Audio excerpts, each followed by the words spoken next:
Pemirsa, kita memasuki kabar nang penambayan. Pemerintah Kota Banjarmasin dalam waktu dekat akan menetapkan kawasan Banjarmasin Tempo Dulu atau kawasan Kota Lama sebagai kawasan penghasil pajak gasan pendapatan asli daerah. Bahkan akan dipasang juga sekitar 200 tapping box di beberapa tenan atau pedagang di kawasan tersebut.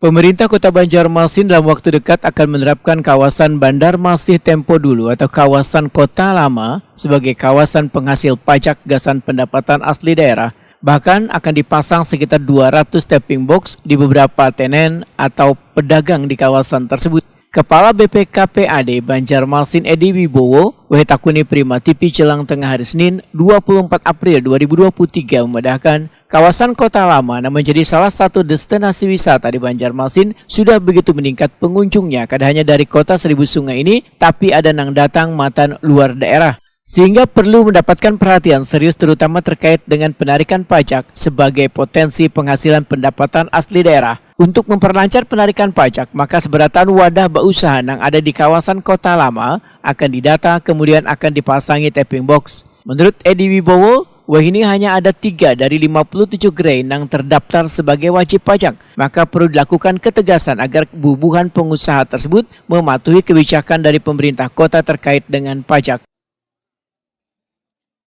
Sosialisasi dengan mereka 2 kali, kemudian berdasarkan komitmen itu mereka siap dijadikan WP dan sebagai kontribusi mereka kepada daerah untuk pembangunan, karena uang pajak itu kan dikembalikan untuk pembangunan ya. Kita juga sudah melakukan pembenahan sekitar Kota Lama sebagai ikon baru untuk Kota Banjarmasin. Data yang kami dapat ini, penetapan mereka sudah kita siapkan, mungkin setelah lebaran ini akan kita tetapkan sebagai wajib pajak. Jadi itu harus kita kejar. Ada berapa kira-kira itu potensi WP? Kalau ada sekitar 40-an apa ya, 40 atau 30-an kurang lebih lah kalau ada salah itu. Miliar. Kalau potensi orangnya.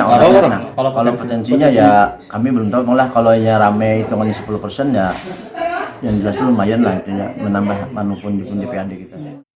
Edi Wibowo menambahkan, pemerintah kota meminta bubuhan pengusaha di kawasan Kota Lama untuk secepatnya mendaftar sebagai wajib pajak agar bisa turut serta berpartisipasi dalam pembangunan di Banjarmasin.